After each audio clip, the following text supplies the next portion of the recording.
Hi folks, I'm Todd and we're making thyme now. Today we're going to try our attempt on making a pepperoni pan pizza, like Pizza Hut's. And we're going to do it over the fire.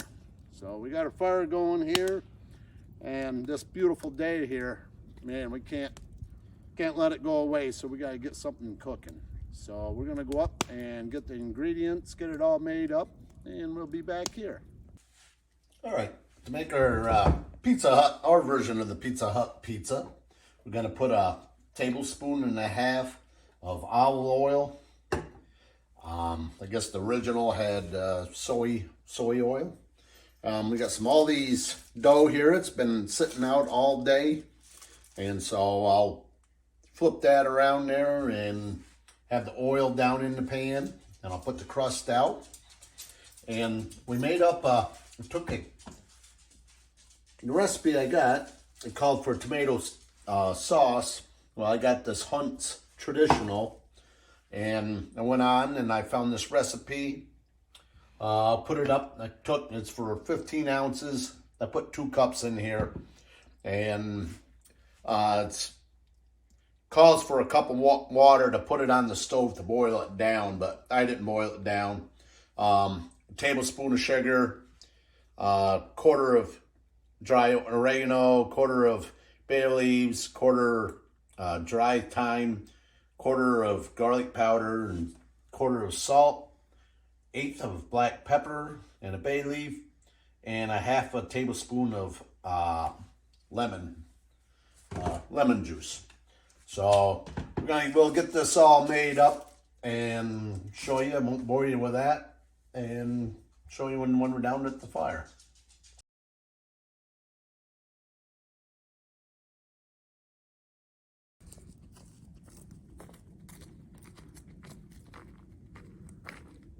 Well, this is our pizza that we ended up getting made.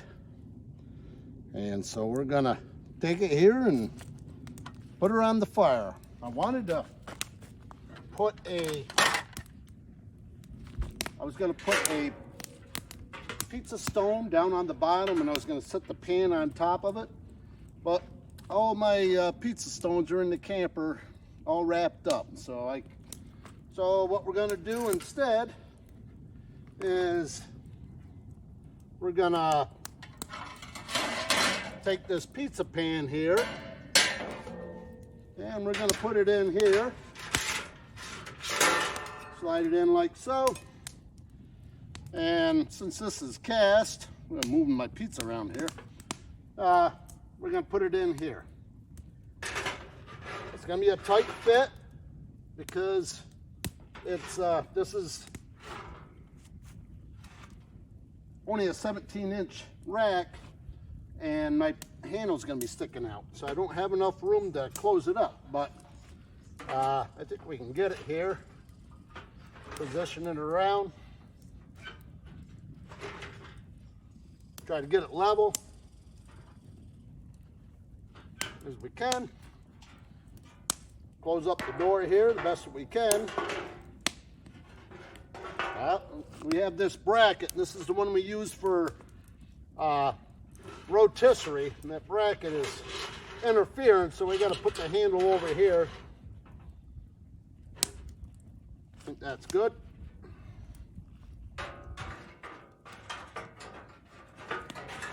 We'll close it up here on the handle.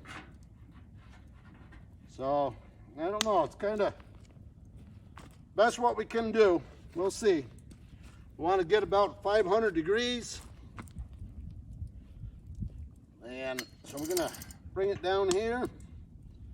And we got a good hot fire going. We got dry wood here.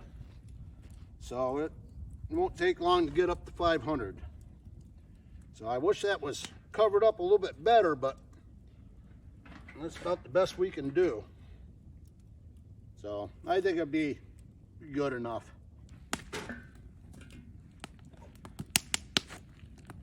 Right there, we got about 550.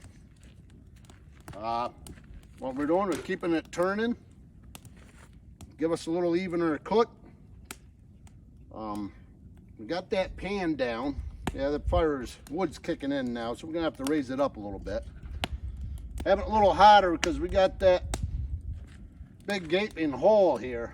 But we have that pan there and we have that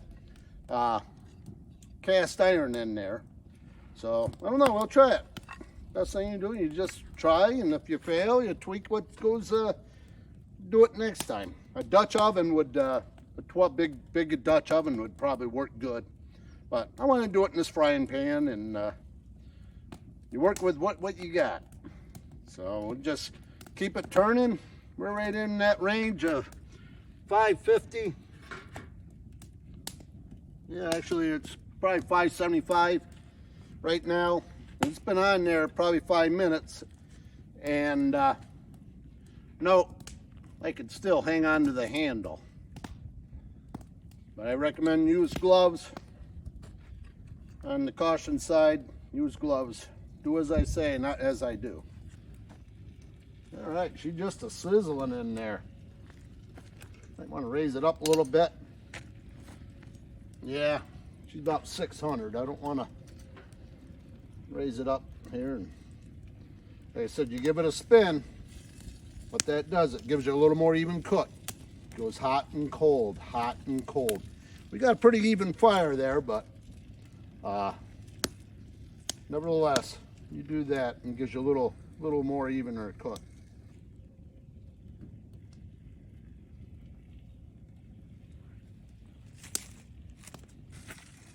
All right, let's check our crust here. What pizza looking like? Oh yeah, looking good. We'll get her pulled off here. Wish we would have had a flatter, a bigger rack on there, or a pot with no handle. But oh yeah, look at that crust. Nice.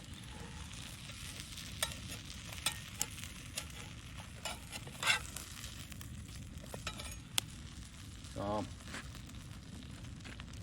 we'll take this here. Like I said, we held it probably at 550, 600 degrees.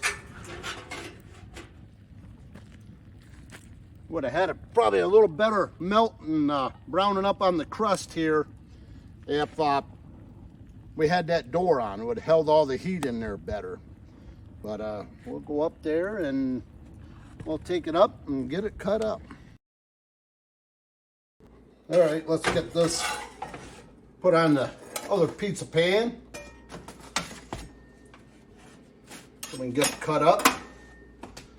Take a look at the crust. Oh, nice. Then we'll give it a little squirt of this liquid butter. Or wannabe butter around the edges here. Maybe I'll give it that little. You can use, I've seen like 4 tablespoons of butter. I forget how much garlic powder put in there, or minced garlic. Mix it up and you brush the edges here. So we'll get this cut up here and try a piece out.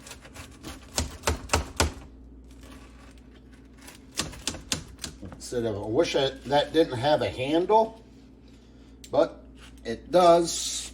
So you work with what you got. That and the cheese would have melted in better on top if we could have held that heat in.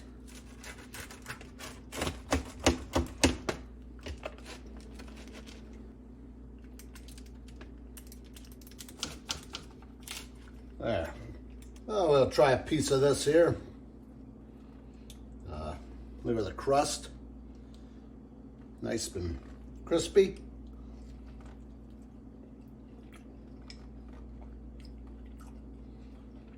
Tastes very good. No Pizza Hut, but it's pretty good, pretty close. Having one of these devices, it makes camping food just a totally another world. Till we meet again, you folks make sure to make yourself some time.